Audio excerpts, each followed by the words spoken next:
Button चालू केल्यावरती हे लगेच चालू होत नाही, त्याला टच करावे लागते. हिरवा लाईट प्रथम लागतो आणि हिरव्या लाईटमुळे मच्छर आणि पाल येत नाही, असतील तर घरातनं बाहेर निघून जातील.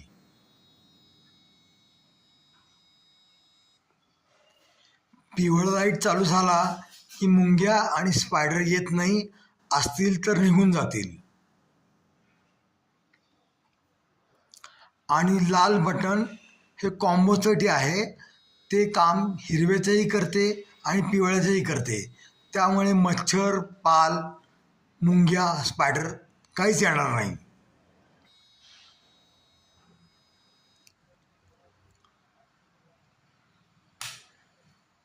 समजा लाईट गेली आणि ती पुन्हा आली तर मशीनला झटका बसत नाही, कारण मशीन बोट लावल्याशिवाय चालू होत नाही.